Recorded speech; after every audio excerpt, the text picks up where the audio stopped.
This is my experience over the last 4 years of driving the Hyundai Tucson Highlander. Hey, it's Derek, welcome back to my channel. In this video I'm going to give you that experience, the Hyundai, which I like to pronounce, but it's completely wrong apparently. It's meant to rhyme with Sunday, so it's Hyundai. The Tucson Highlander, the 2017 model, which was at the time the top of the range Tucson, which is a mini SUV. It came with all the bells and whistles. It comes with, you know, all the used stuff you would expect. Keyless entry, it has keyless start, it's got a sunroof, it's got the advanced collision warning system, it's got the blind spot detection, it's got the heated leather front and cooled as well seats. It has USB connectivity, Apple CarPlay. It's pretty much got everything that you would hope or expect for a mid-price range for a mid-size SUV. This is not a luxury car. It's not designed to reflect that price point. It is what it is, and I actually really enjoyed driving this car for the last 4 years. There are certain things I really like about it, and there are a couple of things that I really don't like about it. And in fact, if I hadn't known about those things at the time, they would have been deal breakers for me. I just want to tell you about them. I don't know whether Hyundai has improved on these features. Now, jogging my memory, 4 years ago when I bought this car, I remember the sales experience was very pleasant. I got a really crappy trade-in for my previous car. It's not the fault of Hyundai. The used car market at that time was pretty crap, not like it is now. The car that I traded in, whilst it was only 4 years old, had a lot of issues, and that brand, which I won't mention on this video, has not been very reliable here in Australia. So I got a really crappy trade-in, but overall the sales experience was good. The follow-up was reasonable. This car had the following specs. It has a 4-cylinder turbo petrol engine with dual clutch transmission, and it has fixed price servicing, so you had to service the car roughly about twice a year, and it costs about $300-400, so it's not outrageous. I've not had any major mechanical or electrical faults with this car, which significantly would have jacked up the price of these services, which was great. This car has been really reliable. If you look at the exterior, it is a pretty attractive car for a mid-size SUV. It's white. I know a lot of people don't like white cars because there's so many of them around, but I thought it was pretty attractive. Looking at the inside, it's spacious, it's comfortable, and when you are driving at night with all the lights on, it actually lights up like the interior of a spaceship, so that's pretty cool. But if you have a look around the cockpit of this car, it's pretty cool. There's like your cruise control and all your settings on your steering column, so you theoretically don't have to fiddle over there with the touchscreen as much. It's got intermittent wipers and rain sensing wipers, which is good except when it's no good. It's got some buttons here which I've never used. This is a good one. This is basically the button that allows you to remotely open the boot. The things that I found that were really great with this car, again, was keyless entry and a keyless start. That's awesome, because I hated sticking keys into little key slots because you used to scratch it really badly and make it look really bad. So the keyless start was perfect. Given the harsh Australian weather conditions, having heated seats and cooling seats in the summer and winter was pretty fantastic. The sunroof is something that I never would have bought if I had to pay extra. I had a previous car with a sunroof and I barely opened it, and in this situation I've barely opened this sunroof as well. But it works quite well, it ventilates the car well, but just like a window, when you open the sunroof you've got to have another window open, otherwise you get that really kind of wind noise, which is really irritating, and I can't actually drive with that. But the fact that I commute through harbour tunnels a lot, having the sunroof open just sucks in all the pollution, so it's not the great thing, and I literally haven't barely used it at all. The collision warning system works pretty well. I mean, it kind of lets you know if you're just about to hit the car in front of you. It's good for parking, along with the rear reversing camera. It really makes it much easier to park a big car in a small space. The blind spot detection works really well. It didn't work one time, but when I turned the car off and turned it back on, it worked again. The only thing about the blind spot detection is sometimes it can't tell if you're on a multi-lane road and you're signaling to turn at an intersection. It thinks you're trying to change lanes, it'll beep at you, but otherwise it's pretty intuitive and it works really well. The lane guidance thing, where it tries to keep you in the lane, it's a bit hit and miss. I've never relied on that, and certainly you shouldn't rely on that feature, but it does kind of correct it and get you back into the middle of the lane sometimes. And I've driven this car approximately 70,000 kilometers now. Most of it is metro, peak hour traffic, and I get roughly about 9 liters per 100 kilometers. It's pretty good for this type of car. I've been using premium unleaded, which is the 98. You can use 95, and I think you can probably even use 91. Fuel's been really expensive recently and used to cost me over $100 every time I filled up the car. For a mid-size SUV, I guess that's not too bad. It is pretty sporty with a turbo engine, except with one caveat, which I will talk to you about in a minute, and that's actually a really important but. And I want to go through that with you in a little bit more detail shortly. In terms of storage, if you fold the back seats down, you got heaps of room. The trunk itself, for a mid-sized SUV, it's not huge, and we sometimes have trouble fitting all of the stuff in. You're not going to fit a bike in there. You'll fit some scooters, you'll fit like a dog kennel, that kind of stuff, but you're not going to fit really big stuff. We got a tow ball attached to ours, and you can put a bike rack on that. If you're going on a family vacation with, say, 2 adults and 2 kids, you will fit everything in, but there's going to be stuff in the back seat. Now, I just wanted to quickly delve into some of the stuff that I don't like, and that's probably more important than the stuff I like, because all the features you can read online, and I'm sure that over the last 4 to 5 years since I got this car, there's been a lot of advances in the technology and things have improved. But there are a number of things about this car which I don't like. Some of them are just a nuisance, but some of them would have been deal breakers for me, as I said, if I knew about them when I first purchased it. The 2 really big ones for me, number 1 is this dual clutch transmission. Now, Hyundai, what were you thinking when you built this car with the dual clutch transmission? Now, apparently it's good for performance and stuff like that, and this car does zip around quite well in general use, but there's one issue. With this dual clutch transmission, when you're at a stoplight, or when you're trying to speed out of a side street and you're crossing a main road, there are times when you hit the accelerator and it's almost like you go for a little bit and the car, it's almost like it goes into neutral if you're driving a manual, and basically if you keep stepping on the accelerator, the car doesn't actually move and it just revs. The only way to fix this problem is to quickly take your foot off the accelerator and press on it again, and then the car goes. If you're not aware of this possibility and you're trying to like duck out of a busy intersection, that could be a trouble, because your car can stop halfway through the intersection and you're going to get yourself killed, or you're going to get somebody else killed. So that's a terrible thing about this dual clutch, and I hate it, and I wish that it was never invented, because it's an absolute piece of garbage. The only saving grace for it is that it's predictable and you know it's coming.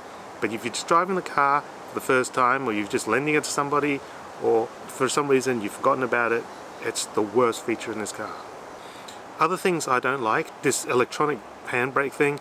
Now, in conventional cars, you pull up this thing and there's a button on the end, and it locks the car. This one has an electronic brake, but because there's no physical lever, sometimes you forget. And when you turn off the ignition and you haven't engaged the electronic brake, the car rolls backwards. So that's something to remember. You can obviously stop it with the foot brake, but it's something just to be aware of. And you just always got to make sure that the electronic handbrake symbol on the dash is engaged before you turn off the engine.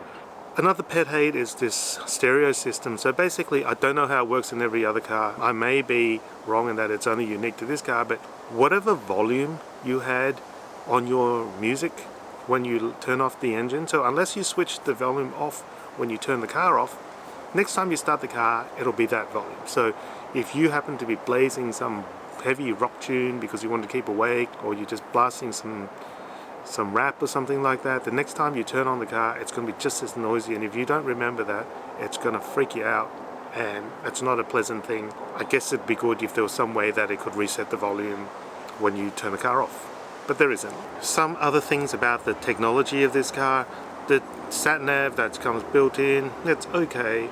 Waze is way lot better, and it's free. The thing about Waze compared to a standard in-car navigation system, and this I don't think just applies to Hyundai, I've had issues similar in the previous car as well, is that the maps only update every time you service it, so there's no user availability in terms of you can't update it over the area yourself, and there are no traffic reports, there are no cameras of any sort. So Waze has all that. Users on Waze can add their own, things like potholes, floods, traffic, car accidents, speed cameras, all that kind of stuff, which the built-in sat-nav is unable to do. It's kind of really no point having a sat-nav in a car when it's that rudimentary. I don't even think it actually reads out street names or anything like that. In terms of the rest of the Apple CarPlay, everything kind of works okay. Like Apple CarPlay on this Hyundai, it's not exactly brilliant. I don't know how well it works on other vehicles, but my experience is that on this Hyundai it works well. You can play Apple Music on it. You can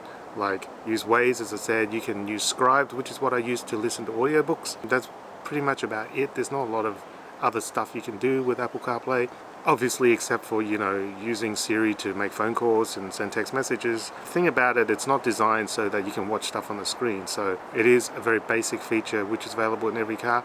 In a previous video that I made, bear in mind that with Apple CarPlay, you have to have a phone hardwired via a USB port. You can't do it through a wireless charger because the features of the Apple CarPlay is not available that way. Speaking of USB ports, there's only one USB port. There's two 12-volt cigarette lighter thingies, and for some reason it didn't seem to fit one of the torches which I own, which charges via a cigarette lighter. It just seems that the hole is too big basically and the torch doesn't fit in. There are no USB ports in the back. In fact, there's very little in the back. There's a vent in the middle, but that's it in terms of features for the back seat. In terms of the vents, this car has dual climate control, so the front passengers is able to control their own climate, so to speak, which is good. I think that's a really important feature of the vehicle, especially here in Australia. In terms of other sort of obscure features or less known features, it's got a vanity mirrors on the front and the passenger seat. It's got a light that you can switch on, which is good if you want to apply your makeup or anything like that, or make sure there isn't a big piece of, you know, spinach between your teeth. The glove compartment has this cooling system where you can actually turn on a little dial inside the glove compartment and keeps the stuff from the glove compartment cool. There is reasonable amount of storage space in the middle console where you can put a couple of drink bottles, you can put your, you know, your ID for work, and there's a little compartment where you can put your keys or whatever else. This car does come with a full-sized spare wheel, which is in the boot, which you can just access by lifting up the carpet so it doesn't sit under the car or anything like that. One thing that I have heard about any car which does all-wheel drive is that it's recommended that all your four tires are of the same make. So these tires are quite expensive, and whether you get Continental or Hankook or whatever brand you get, you don't want to mix the brands of the tires. Apparently that's a big no-no with these all-wheel drives. I've been told by a number of people, both from Hyundai and from car tire places, that if you're going to lose a tire, you need to replace it with like for like. So you need the exact same tire on all four, plus ideally the spare, but not so much the spare. That's something to figure out in terms of budgeting, because you are going to wear your tires out and you are going to have to replace them at some point. So the overall drivability of this Tucson Highlander, it's pretty good. It is comfortable driving. The seats do get a bit sore for your back after you've been in it for a number of hours, but it's not really different to any other car. It does drive quite smoothly. As I said, the biggest downfall of this car is the stupid dual clutch transmission, which I hate. I said that twice now, I hate it, but otherwise it drives fine. You're not going to have any issues really in traffic or anything like that. It's small enough that you can maneuver easily. It's not going to be that difficult to get into tight parking spots. The side mirrors do fold in when you turn the car off, so that's good. It helps protect them from people bumping into them when you're in a tight parking spot. The remote controlled boot is a great feature. You can either access that by pressing the key fob, or you can access it by just standing near the back of the car with your car keys, and the boot automatically opens after a certain period of time. There is no automatic shut off. You do have to press a button to close the boot. Another thing to bear in mind when you, for example, are like dropping somebody off and they've got some stuff in the back, is that your car must be in park before the boot can be opened, whether it's with the button, with the key fob, or with the button on the actual door of the trunk. And I'm sure that's a safety feature, but if you don't remember it, there's people standing out the back banging on your trunk because they can't get it open to get their bag out. Over the years, the reliability of Hyundai cars has increased significantly. I remember many years ago when my wife, who was then girlfriend, bought the first Hyundai Excel, and it was a really shitty car, and the build was crap, the materials were rubbish, it had no aircon, it was manual, and it was actually not a pleasant car to sit in. But since then they've made heaps of improvements. The safety features of their cars now is second to none, and you will never go wrong with any of that. They will have 5-star NCAP ratings. At that price point, I think you actually get a very good value for money purchasing a Hyundai, and it's something that certainly, if that's the type of car you're after, I certainly would think that it's reasonable to look at it. I would definitely not get a car that has dual clutch transmission unless they've made significant and dramatic changes to the way it works. And whether this car is powerful enough to tow something, I can't really give you that advice because I haven't really towed anything on it, but I'm pretty sure it would do an okay job. The performance is pretty good, and you do have a turbocharged engine which will give you enough torque and enough power to tow something light. I've already covered servicing costs. You do that by going onto the website and booking a service, and in my experience you can normally get an appointment within 1 to 2 weeks. There've been a couple of product recalls which they've managed to fix, but it's taken a little bit of time for them to do that. They do offer out a loan car if you book it in advance. In terms of like warnings for service, there's a little spanner that pops up on your dash when your car's due for service, but I find that that's very inaccurate. The time you service it is dependent on either the mileage or the time, and I think it just gets you on the quickest one. It's not accurate at all. The thing about service just to remember is that your roadside assistance, which comes free with this car, only gets updated when you service the car. So if you let the window blow out, and because you don't drive the car very much, instead of doing a 6-monthly service you decide to do a 9-monthly service, there is a possibility that during a few months of that time you're not covered for roadside. So you got to be really careful about that, and they don't actually activate or renew your roadside until you've serviced your car at a Hyundai dealer. So if you've got plans of servicing your car in a separate garage, then don't count on the free roadside assistance that comes with this vehicle. So that's the end of my 4-year review of the Hyundai Tucson Highlander. Bear in mind that this is technology from 4 years ago, so every car manufacturer has significantly increased their technological capabilities in those last 4 years, and all the new cars that you're going to buy now are going to have more advanced features than this one. This car is still competitive in terms of its features. It's no longer the top of the line, obviously, but I don't think that if you were to buy this as a used car that you would overly get upset by the features that you can find on this top of the range Highlander. But this is all up to your budget, what you're looking for in the car, how many people are going to sit in it, and what you're going to use it for, all that kind of stuff. So your mileage will vary, which is a good car pun. As usual, you've got to make your own decisions, and I'm not here to recommend you to buy this car or not buy this car. You just got to do your own research and decide whether this car, this model, this make is the right one for you. So as usual, please remember to give me a thumbs up, leave a comment below if you have anything to say about this video, and thank you for watching this video, and consider subscribing to my channel, and I'll catch you next time in another video. In the meantime, have a great afternoon. Bye.